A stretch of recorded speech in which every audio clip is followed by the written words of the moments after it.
Okay, ladies and gentlemen, welcome to the stream. My name is Matt Bailey. I'm the National Ambassador for the Scotch Malt Whisky Society here in Australia. Thank you so much for joining me. This is actually part two. This is part two from last night's stream about truth in labelling, which was a bit of a controversial stream. So if you missed out on that one, you can check it out on our YouTube channel.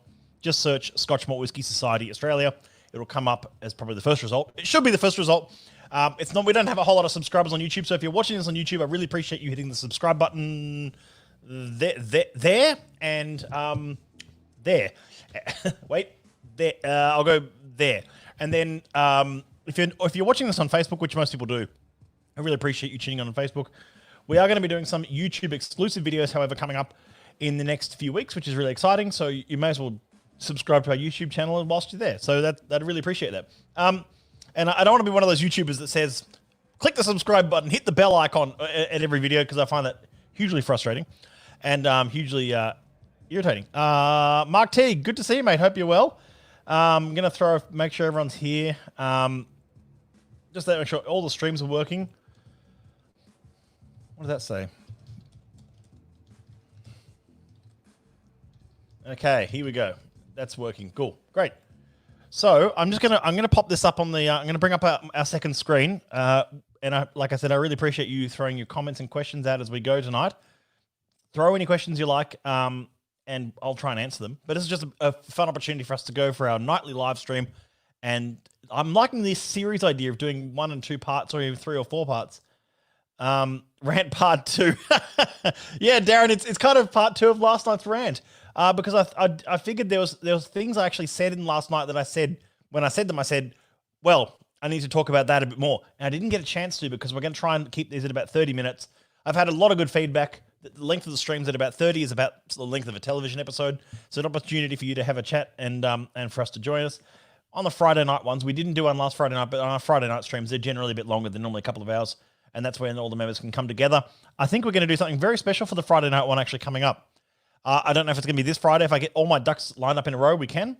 If we can't, then we'll do it the following. But given everything that's happening in Victoria at the moment, and I just want to start this stream by saying a big shout out to everyone who's in Victoria, who's maybe stuck, who's going to be stuck again, stuck in isolation, stuck in lockdown. You've got 6 weeks ahead of you guys, and you've got my full support and my full support. I can't do anything more. It's it's absolutely devastating what's happening in Melbourne at the moment. So you know what? Keep your heads up, and I've got a little bit of a special feature at the end of this live stream for the Victorians. So, and I hope it doesn't hurt too much. Here we go. The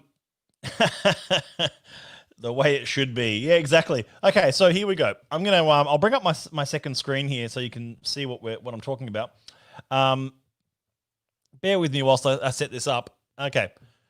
Here we go. So this is part 2 in transparency in labeling, in truth in labeling, and what that is. But before I go on, I meant to say just before a big shout out to Whiskey and Almond, who are going to be obviously probably have to close the doors again. Our wonderful partner bar in Melbourne, they're probably going to have to close their doors again as of tomorrow night or tonight. I don't know which night it is, which really sucks. So a big shout out to Jules, Brooke, Miranda, Emma, Lachlan, Evan, Austin, the whole team there. Big shout out to you guys. So here we go. I'm gonna bring up the screen again. Here we go. This is I showed this as one of the whiskeys last night of how transparency is changing the way that we look at whiskey. Now I used some Benriach examples last night. I used some other whiskey examples of what's important in whiskey and transparency, and how Benriach was used as an example of one where they've found a workaround solution to it. So that's well worth watching for that, what we talked about there. Tomorrow night. Thanks. Yeah, it's tomorrow night. Okay, thanks for that. Yeah. Okay, so I'm guessing tonight or tomorrow night in Melbourne's probably going to be a big one for some people. There you go. So I showed how this has, had an initial cask and a final cask. It's gone from one cask to another. That means, by the definition of the Scotch Whisky Association, is no longer a single cask. However, what's important there is we're showing what they both are. So I want to show some examples of where this doesn't always translate into the best result. So I also touched on last night about, McBagpipe here, an Australian whiskey in South Australia that was established in 2018, yet they've got a fully mature single malt in 2019, which was, I was making and I've deliberately hidden the name on this, so I'm not getting in any trouble here. But it's just an Australian whiskey that is fully mature after 1 year, apparently, or even less. So that's troubling. That's not exactly that's bad labeling intent there. I'd say that's not what it should be. I'm happy to be proven wrong. I'm just going entirely off the facts of what I've got here. But that's an example of where, like I was talking last night about how my rant was kind of about how whiskey drinkers, society members, and those involved in the trade and those involved in just drinking good whiskey deserve better. You heard it here. They deserve better. We deserve better than the labeling issues that come with these kind of concerns. So I'm going to just show. Let me grab this question whilst I'm here. Zach asks something, and it's up on screen for everyone to see. Something I've always wondered: Scotland has their whiskey labeling laws, and America has theirs. Does Australia have labeling laws similar to the UK and USA? In short, Zach, no. The labeling laws in Australia are much looser. Let's put it that way, because the whiskey industry in Australia is much more immature, and I don't mean like an immature brat. I mean just like they're immature. They haven't the laws here have not caught up with the rest of the worldwide laws on these kind of things. And Scotland have some of the strictest, just as like the Champagne region, France have some of the strictest laws on the usage of the word champagne. The Scotch Whisky Association have imposed laws on the usage of the words Scotch whisky, among other things, and trying to tighten up other definitions around single cask and things like that. However, in Australia, it's more about we're sort of the definitions are much looser, and I don't have the definitions sheet in front of me right now, but it's things like has to be matured a minimum of 2 years in a wooden vessel.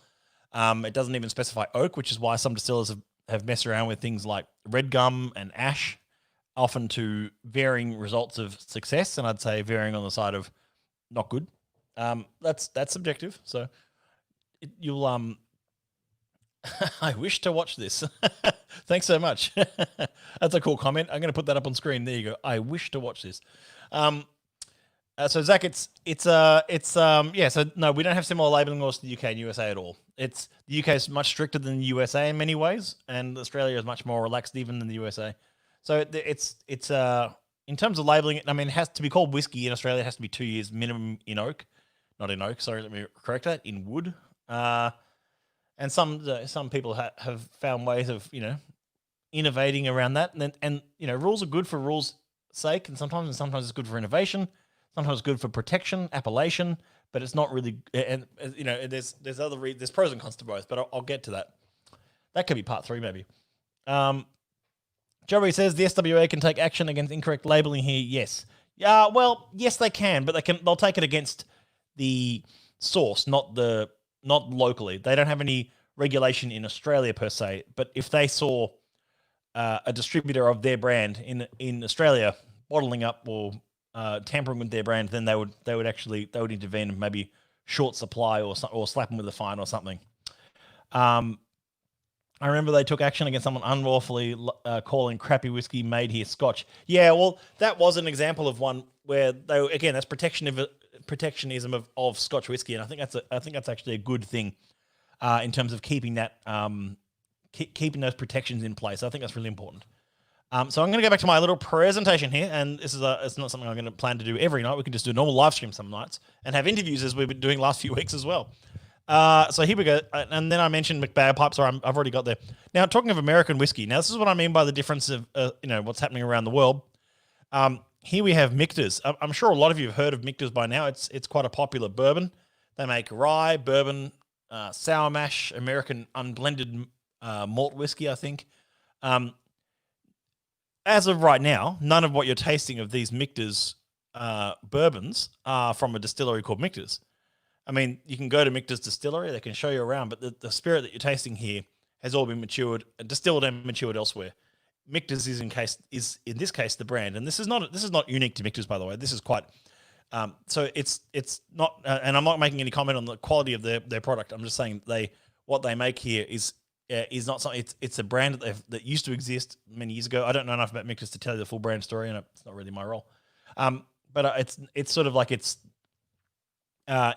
been made elsewhere and has been bottled as Michter's bourbon. I'll show you something on screen actually here whilst I've got it. Actually, I found this is Very easy. Here we go. Okay, I'll just show you this one quickly on camera here. Once I can find my mouse cursor again. Here we go. Here's another Michter's. Doesn't look like Michter's, does it? It says Shanks, Kentucky Sour Mash Whiskey. So that's an example of another.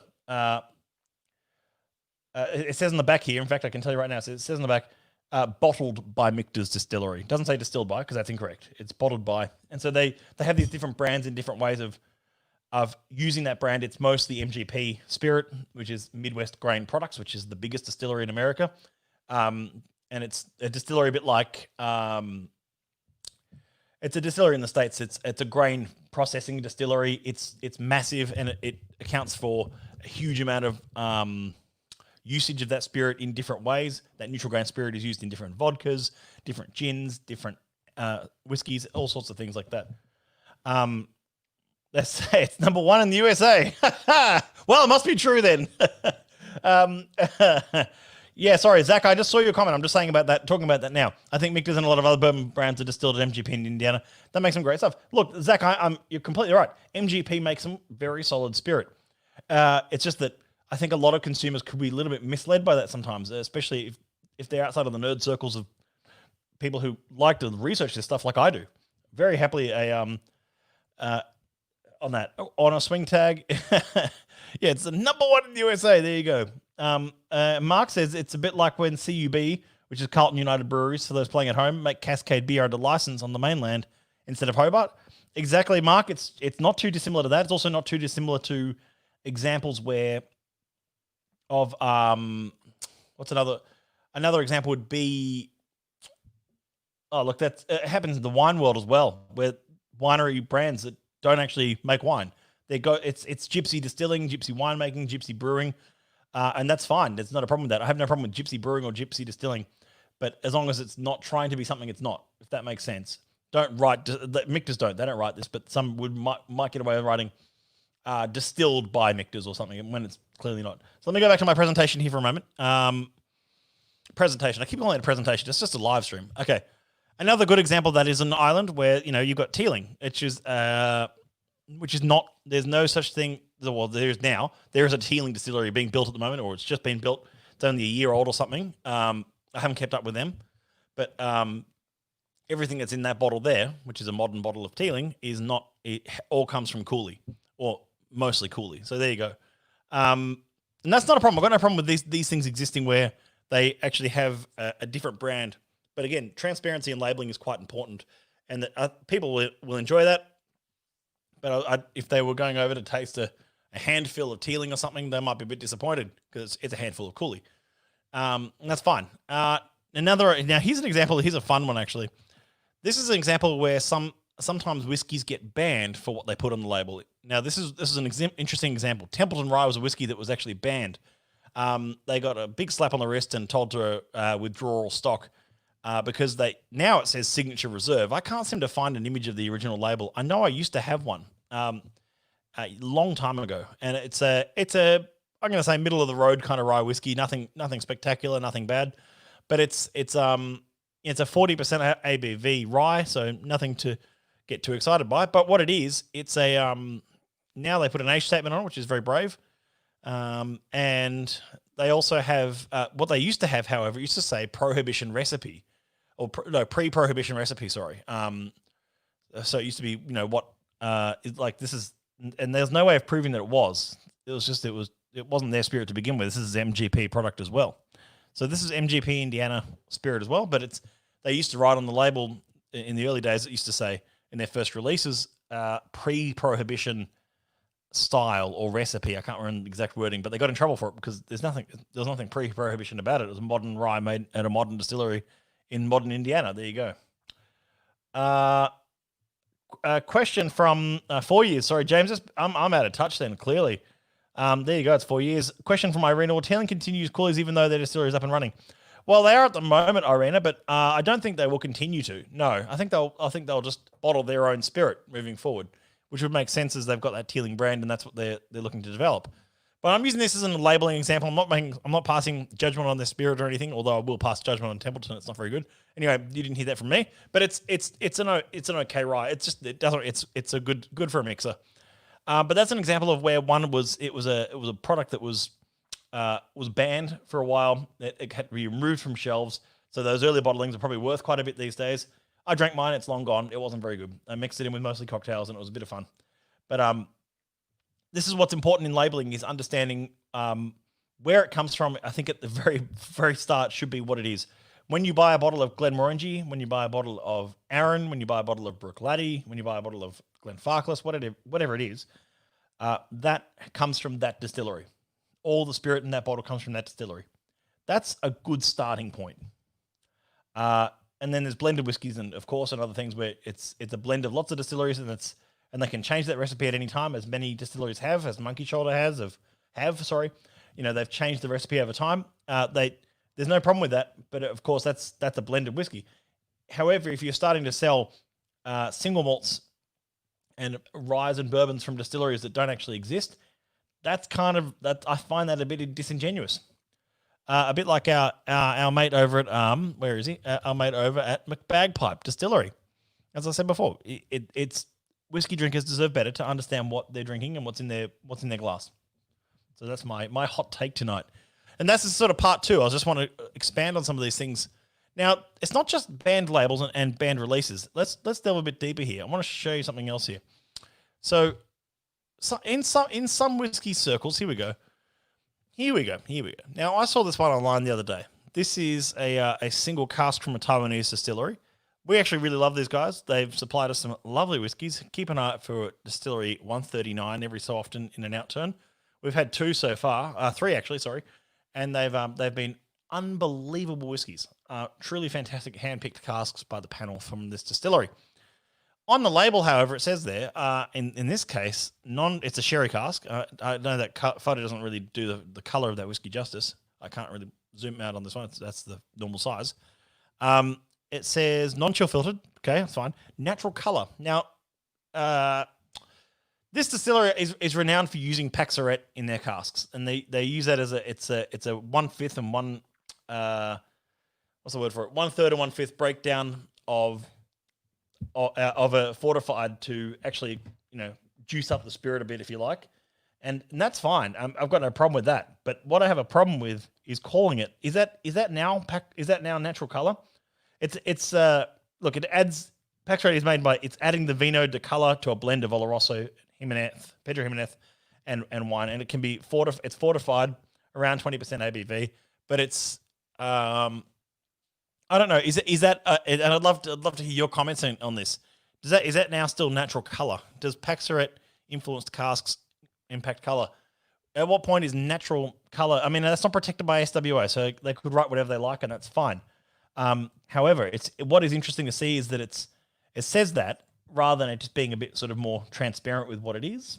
I don't know. Look, that's a discussion for another night, really. I think on this one, I'm going to bring up my next slide. However, slideshow. There's also another example of a whiskey that got banned shortly. Well, I don't know if actually I can't even find out actually if it got fully banned. But there's a brand called Kentucky Gentleman. I think it's for a while it was owned by Brown-Forman. I don't think it is anymore.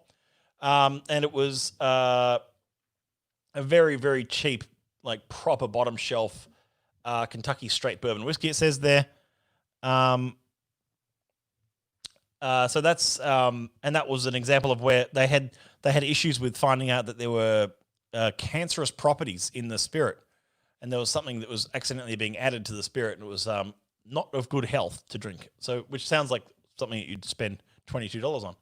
So that's a very cheap knockoff sort of example of where something was banned for health reasons in this case, which can happen. So Caleb asks here, good question actually.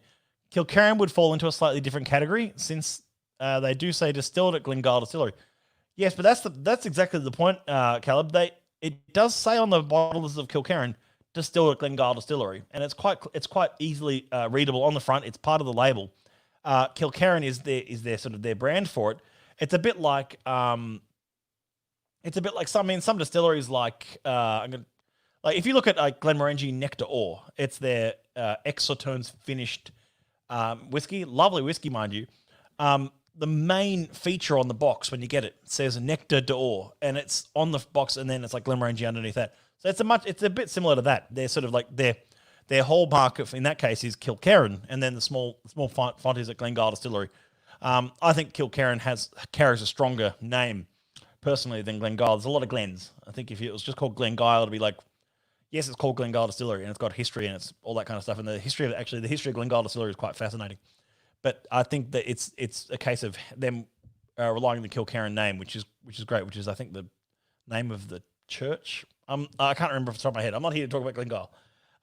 But that's an example of one. Anyway, so this Kentucky Gentleman was one that Kentucky Gentleman is one that was banned because of that was some phenyl flights that were in the spirit that were considered poisonous. Gotta love it. I'm glad that they worked that out before anyone died, so that we know of. So let's move on then. Now, I did promise you there'd be something else at the end here. Oh, here we go. Now, there's one more slide I want to show. This is going to be a discussion for another night, and mad props to Dean Jackson and everyone who's been involved, and Robbie and Emma Gilligan and the whole team at Redlands and everyone who's involved from start to finish on the projects like this. Fantastic whiskey. They've done some good stuff.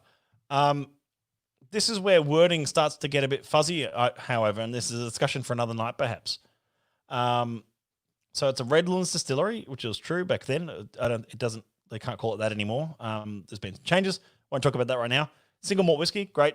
Handcrafted. Okay, what does that wording mean? We'll get to that another night. Paddock to bottle. This is where it starts getting interesting.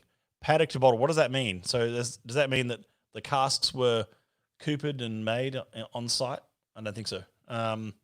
Is it paddock to bottle because it's all the grain has come from the farm on site or nearby? Yep, that makes sense. So it's interesting what that could precisely means, and that's a discussion I'm always fascinated by when it comes to wording and transparency on what we're drinking. And it's not just transparency for the sake of transparency. I want to make mention of it's more sort of transparency for the sake of being transparent about saying, well, no, this is what this is.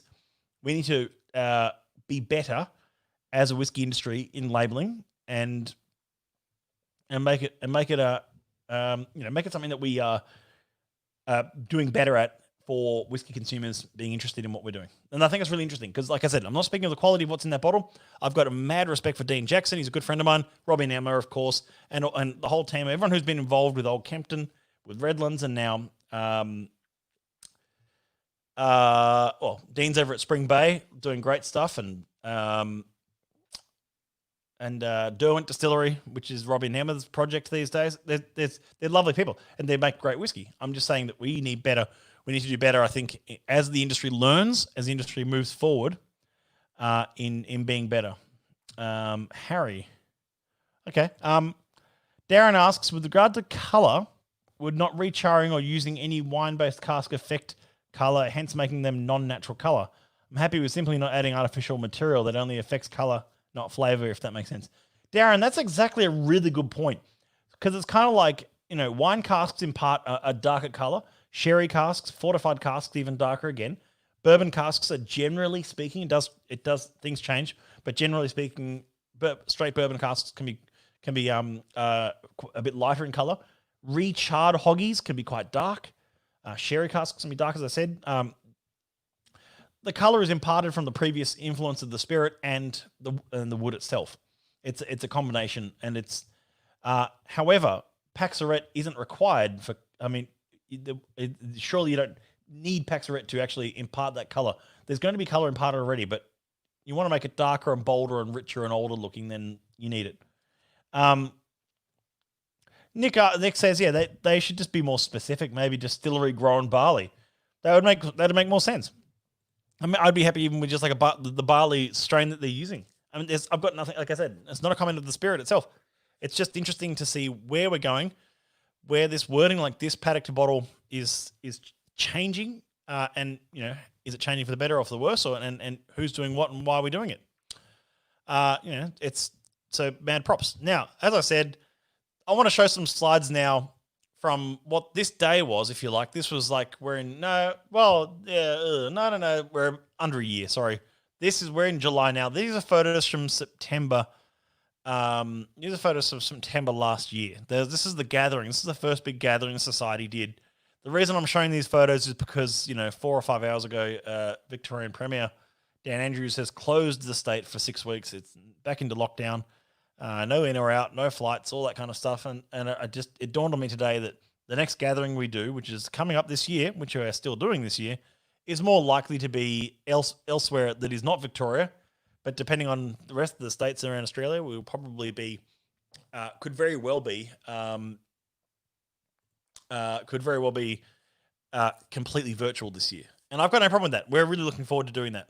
But I want to show you some photos, some of my favorite people and favorite moments that we had at the gathering in Melbourne last year, just to let you know how much I'm missing doing these kind of events and the people that you get to hang out with. There, of course, is Davis, and a bit of a side view of Alex here, not looking extremely flattering. I'm sorry, Alex. And then I'm going to go next slide. There's yours truly up the front. Here I am hosting the gathering. Look at that. People in a room. Lots of people in a room. And a big grin from Dr. Akers over here. But just so many lovely people. This is what the society's about. It's about getting together, great friends coming together and enjoying whiskey together. And that's what a whiskey club should be. Some more photos there, of course. Mal down the bottom here, Jules here. I can spot a few other familiar faces around here. This is great. And Davis, there he is. Here's some transparency, glass to lips. Well, that's true. I mean, that's transparency in itself. I guess that's Steve, you're not wrong. I mean, it's by the way, you got to preface your line, Steve, with oats, glass to lips. So I know who's making those comments. Fantastic night that was in Melbourne about a year ago. I'm going to just scroll through the next few photos. I've just picked a few out from that night. There it is, the gathering Melbourne. Hashtag the gathering. It's coming back. It's coming back, of course. We're going to try and do it all around, not just Melbourne, of course, all around Australia, which is the goal. The states that we can't do it in, we'll be doing it virtually. If you can join us virtually for a gathering night, it's going to be a lot of fun. We'll do a virtual anyway, don't worry. But if your state's in lockdown, we'll preference tasting kits to your state. Some of the whiskies we tasted that night, 26.126, love our 26s. I'm hosting tomorrow night actually a Kleinleash night unrelated with Whiskey and Ailment, which is a virtual. Co-hosting with Katie Nagar from Diageo. That'll be good fun. Go back, sorry. There we go. 11.38, tasty as hell. That was tasty as hell. 70.33, percolator of pine cones. 46.72, jungle slippers. 10.167, Western Wanderer or something. I think that one was called. I can't remember off the top of my head. And of course, the infamous 33.137, campfire marshmallows on singed sticks. Lovely whiskey. That was a gathering only bottling. Worldwide, which was great. And then some more photos of people. I want to show this photo because look at this. Look at that. A handshake. What year is this? I think we'll look back on these photos like what a weird time to be alive. And of course, Mal, I told you I'd have a photo of you tonight. Look at the admiration for that whiskey you're having there. That moment. What a photo. What a guy. Yeah, it would be great to get together again soon, James. You're right. Jim, sorry. It's so we're looking forward to it, as I said. We're working on a lot of things behind the scenes at the moment, making sure that things are going to be back on track soon, and Sydney events will be able to happen soon. Don't worry, we're working on it. Keep an eye on your August outturn, and in the meantime, I hope you all have a marvelous evening. Thank you for enduring part 2 of labeling and transparency, and it's a good discussion to have. And I appreciate all your comments and questions and everything as always. In the meantime, have a great evening, and I won't see you tomorrow night. I'm hosting for the Kleinleash night for Whiskey and Ailment, live with them, with the Diageo and them. It's going to be a great night. If you've got one of those packs from Whiskey and Ailment, which you would have got a week or two ago, I'll see you then. Otherwise, I'll see you again Thursday, I think. Yeah, cheers. Thanks, everyone.